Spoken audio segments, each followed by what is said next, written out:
Sosiologi. Apa kabar semuanya? Ibu berharap kalian semua tetap semangat belajar. Kali ini Ibu akan membahas tentang globalisasi dan perubahan komunitas lokal bagian ketiga.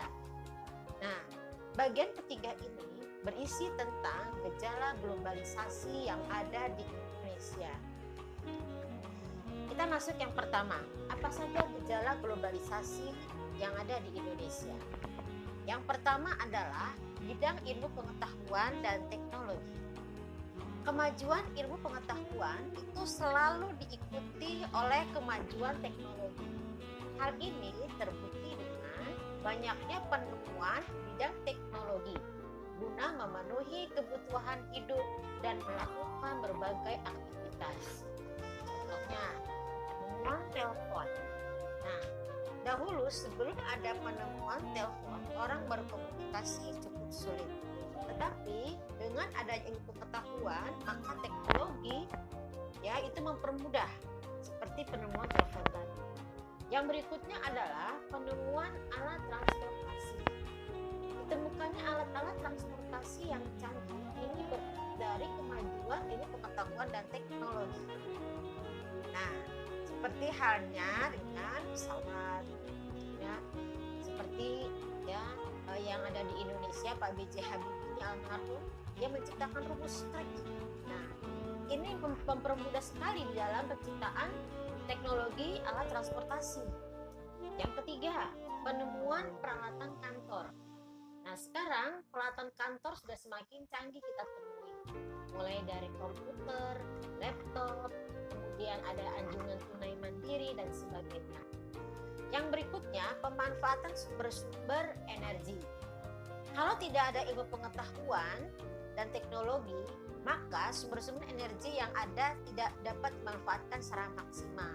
Nah, karena ada ilmu pengetahuan dan teknologi itulah, maka sumber-sumber energi dapat dimanfaatkan secara optimal. Yang kedua adalah bidang ekonomi. Maksudnya apa? Globalisasi ekonomi adalah meningkatnya saling ketergantungan antara negara satu dengan negara yang lainnya. Nah, berkat percepatan pergerakan barang, jasa, teknologi, modal, lintas perbatasan. Apa saja dalam bentuk bidang ekonomi? Yang pertama adalah globalisasi produksi. Maksudnya adalah ini ditandai dengan berdirinya perusahaan yang melakukan produksi di berbagai negara. Tujuannya adalah untuk menekan harga produksi. Dunia dalam hal ini menjadi lokasi manufaktur global. Yang kedua, globalisasi pembiayaan. Maksudnya adalah perusahaan multinasional itu lebih mudah memperoleh pinjaman atau melakukan investasi ke negara-negara yang lainnya. Nah, sekarang kita lihat banyak perusahaan-perusahaan multinasional di berbagai negara. Mereka berinvestasi ke negara-negara yang lain. Globalisasi tenaga kerja. Kehadiran tenaga kerja asing merupakan gejala terjadinya globalisasi tenaga kerja. Kalau kita lihat sini, kita ada TKI, TKA. Nah, dalam hal ini, perusahaan multinasional akan memanfaatkan tenaga kerja sesuai dengan kebutuhannya. Yang keempat, globalisasi jaringan informasi. Adanya globalisasi membuat jaringan informasi masyarakat itu lebih mudah dan cepat mendapatkan informasi dari negara-negara di dunia. Yang kelima adalah globalisasi perdagangan.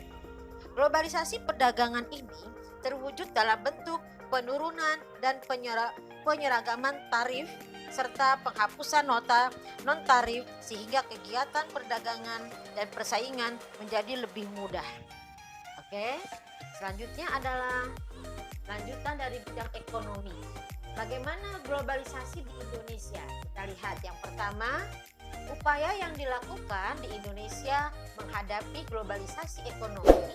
Yang pertama, mengembangkan persaingan yang sehat dan adil serta menghilangkan sistem monopoli. Nah, jadi apabila ada suatu usaha tidak dikuasai oleh sekelompok orang saja. Yang kedua, memperdayakan pengusaha kecil dan koperasi agar lebih efisien dalam berusaha dengan suasana yang kondusif.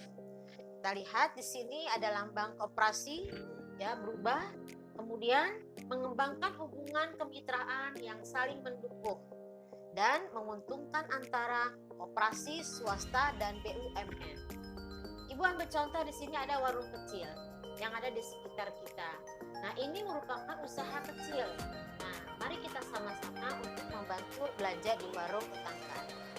Yang ketiga adalah bidang politik. Maksudnya, keberhasilan pembangunan di bidang politik semakin memantapkan tatanan kehidupan politik dan kenegaraan yang berdasarkan demokrasi Pancasila. Memantapkan perkembangan organisasi sosial politik kemasyarakatan serta mendorong kesadaran berpolitik rakyat. Terlebih pada masa reformasi, Indonesia berusaha melaksanakan demokrasi yang sesungguhnya. Contoh, sekarang sudah mulai ada yang pilkada, pilpres secara langsung, demokrasi untuk kita semua. Berikutnya yang keempat, dalam bidang budaya.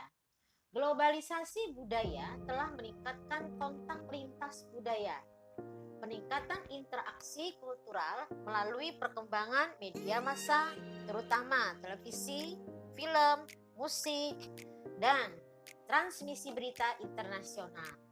Hal ini dapat merubah pola pikir masyarakat menjadi lebih modern dan dinamis. Ibu ambil contoh ketika ada turis asing datang ke daerah, nah maka akan terjadi interaksi antara penduduk asli dengan turis asing tersebut.